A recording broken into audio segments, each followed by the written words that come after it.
Hey, good morning and welcome to this episode of Fresh Word. Hey, this morning we're going to talk about returning to normal. What's that look like? You know, now that you see everything going on in the world today and we're post-pandemic in a sense, more or less it's over. What is the reaction of the church about returning to normal? And I just say, you know what? Normal is not what I ever want to see. I want to see the Lord moving and saving. I think that's important. And normal meaning just less, of the pandemic or notice of the pandemic, media of the pandemic, whatever. Okay, I'm down with that. I mean, I stopped paying attention quite some time ago to some regards. Though I took it, my heart goes out to those who have perished because of any illness, especially even during COVID. But here's the thing, returning to normal. I don't want to just return to normal and kind of just nestle in and say, okay, this is where I'm at. I want to return to that place to where I'm calling out to God and we're saying, God, help us. God, move in our lives. We need you.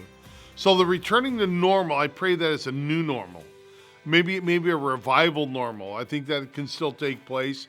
I know in my heart, that's what I'm asking. Lord, search me and know me. And if there be any wicked way in me, lead me to the way of everlasting. So no doubt, returning to normal, but may it be a new normal. And then you think about all the things that are going on. Yes, the pandemic is over, or they're stating that, but we have so much of a pandemic that's still taking place, I think, in our media. I think it's sick. I think it's got some issues, right? I mean, the censorship that's going on, the free speech that is being challenged. And I think, what are we going to do? We're going to keep looking, we're going to see changes. They're talking about, this summer being a lack of meat or lack of stuff in the stores, a lack of supplies still, as if we haven't seen it already. And so going back to normal, I'm not so sure that's ever going to be the case, because I think there's always going to be something new that pops up on the horizon to get the people, get our hearts trying, locked into something other than God, or get them locked on whatever, they want to bring out, or whatever the people in charge want to make as a necessary.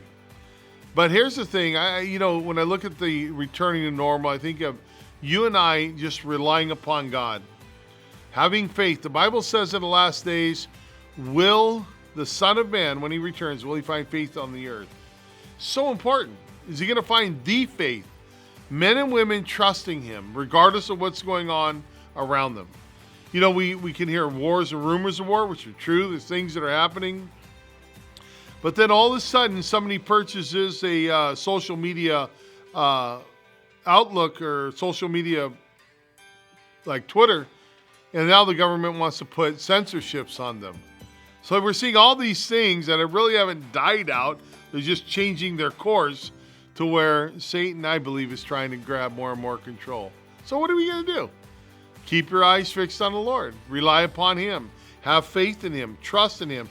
And may the world around us, and when I say the world, I mean the unsaved world, that they look to the church and see some type of normalcy, some type of joy, some type of power, and just this ability that the church has to function in the midst of the world without being torn up by the things of the world.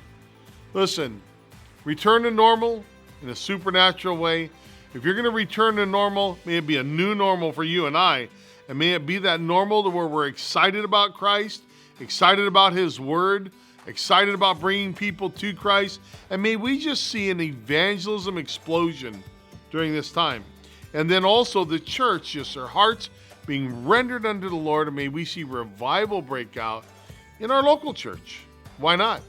So may it be a new normal, not the old normal.